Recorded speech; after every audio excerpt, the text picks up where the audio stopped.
Sir, market big voices की कड़ी में आपका स्वागत है। बढ़िया सुदीप सर, कल रिलीफ रैली, कल बहुत ही बढ़िया रिलीफ रैली थी। 24,000 के ऊपर जाके फाइनली सेशन का कल्मिनेशन हुआ। ये ऑफलेट जो मार्केट्स के मूव आ रहे हैं, ये कैसे देख रहा? आई एम श्योर कोई स्ट्रक्चरल शिफ्ट तो हुआ नहीं है सेंटिमेंट्स में। ये मेरे ख्याल से इस ग्लोबल वोलेटाइल सेटअप के बीच में एक टेम्पररी सी रिलीफ थी।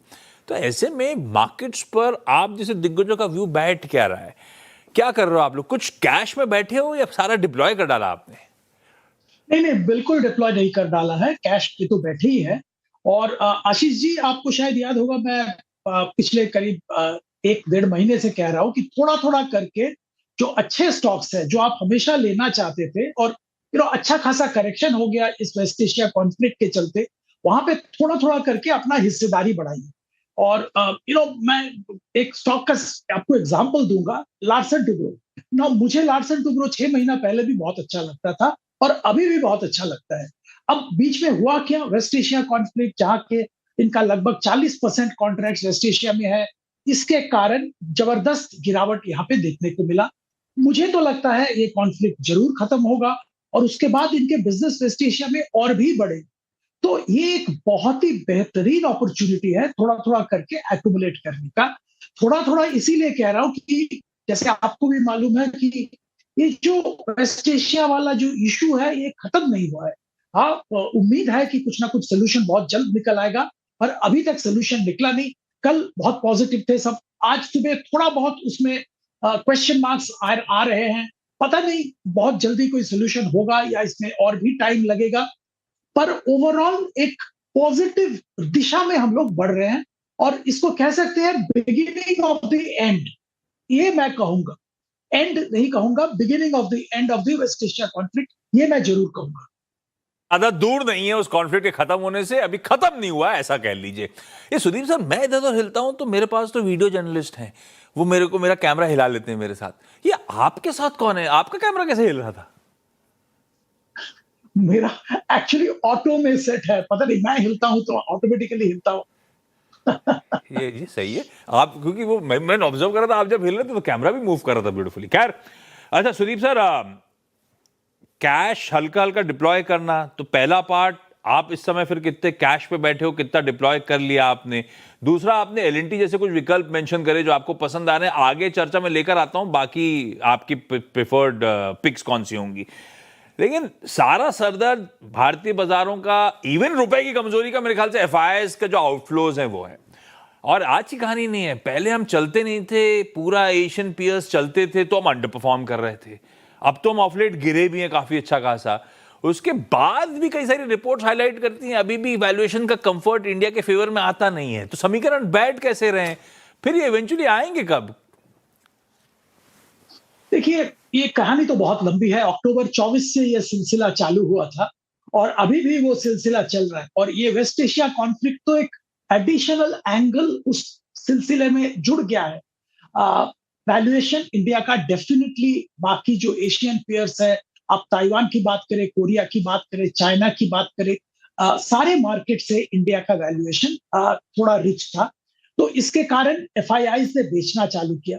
साथ में करेंसी डिप्रिसिएशन चालू हुआ, वो भी एक नेगेटिव एंगल आ गया।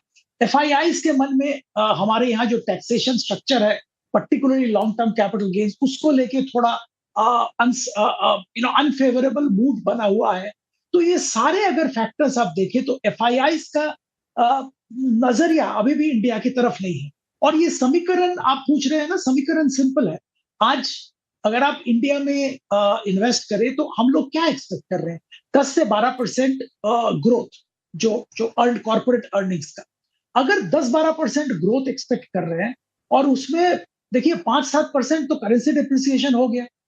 अच्छा, उसको छोड़ दीजिए, नॉर्मल कई साल में भी 3-4% डिप्रिसिएशन होता है।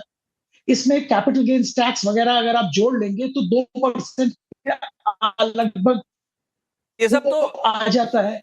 पर तो ये सब तो पहले भी था। 4% डिप्रिसिएशन, 2%, यही तो मैं बोल रहा हूँ। ये मैं अक्टूबर ये कह रहा हूँ, ये सब 24 पहले भी से था। ये हमारे में यही यही था कि हम शंका एटलीस्ट एफआईआई के मन में। हमारा इंडिया इंक एटलीस्ट इतना बढ़िया ग्रो करता था, इस तरह के रिटर्न्स देता था कि एफआईआई का सारा दर्द वर्द छुप जाता था उन सब के बीच में। अभी एक और नतीजों का सीजन कल्मिनेट हो रहा है इस हफ्ते।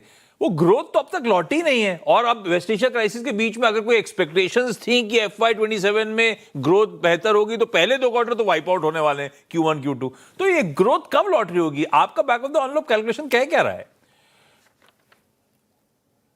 देखिए, आप बिल्कुल सही जगह पे आपने पकड़ा है, और हम भी ये कह रहे हैं कि ग्रोथ अगर 10-12% का एक्सपेक्टेशन है तो एफआईआई क्यों आएगा। और इसके साथ आपने ये वेस्ट एशिया वगैरह आपने कहा, हमने भी कहा, इसके साथ आप एल नीनो वाला फैक्टर भी ध्यान में रखिए, क्योंकि सारे जो प्रेडिक्शंस है वो डेफिसिट मानसून की बात कर रहा है, जो कि इंडियन इकोनॉमी और मार्केट के लिए सही नहीं है। तो इस माहौल में फर्स्ट और सेकंड क्वार्टर तो हम लोगों को बोलना पड़ेगा। अगर लक्षण ठीक हो जाते हैं, ट्रेंड अच्छा होता है, तो मे बी सेकेंड क्वार्टर के एंड से मार्केट में पिकअप देखने को मिल सकता है। उससे पहले तो बहुत ज्यादा एफआईआई बाइंग मुझे दिख नहीं रहा है। सुदीप जी नमस्कार, वीरेंद्र बोल रहा हूँ। अभी कुछ देर पहले आपने जो लॉजिक एलएनटी के परिप्रेक्ष्य में दिया, 6 महीने पहले आपको बहुत अच्छा लग रहा था, फिर मिडिल ईस्ट की टेंशन, उसमें आपको एक डिप भी मिल गया, है ना। ऐसे ही लॉजिक पे चलूँ तो पीएसयू बैंक्स पे आपका तर्क क्या है ना। ये वो थीम थी जो कि निफ्टी बैंक को ऑल टाइम हाई पे ले गई, सबसे स्ट्रॉन्ग थी, led by state bank of India. Even अगर आप इंडियन बैंक को देखें, कैनरा बैंक को देखें, पीएनबी, उन्होंने बहुत अच्छा मूव दिया। बट एक थोड़ा सा इस बार इशू हुआ था एसबीआई के नंबर्स में, a margin trajectory lower below 3%। आपका पीएसयू बैंक्स पे टेक क्या है इस वक्त?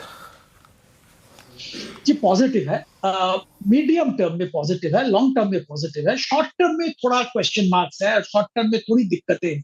2 मुख्य कारण है। एक तो ये जो सारा कॉन्फ्लिक्ट, इकोनॉमी में जो प्रेशर इंडिया में आ रहा है, इसके चलते क्रेडिट डिमांड में थोड़ी तब्दीली होगी, और इसके साथ क्रेडिट डिमांड के साथ साथ एसेट क्वालिटी में भी थोड़ा बहुत प्रॉब्लम आ सकता है। बट ये बहुत ही शॉर्ट टर्म की इशू है, 1-2 क्वार्टर की इशू की बात कर रहे हैं। साथ में आपको ध्यान में ये भी रखना पड़ेगा, आरबीआई ने जो provisioning norms, expected credit loss के जो नए नॉर्म्स इंट्रोड्यूस कर रहे हैं, उसके चलते पर्टिकुलरली पीएसयू बैंक्स में एक बार के लिए एक हिट आने की संभावना है। तो ये 3-4 जो फैक्टर है, ये पीएसयू बैंक के ऊपर दबाव मेंटेन करेगा 1-2 क्वार्टर तक। उसके आगे सुदीप सर, बहुत अच्छा दिख रहा है।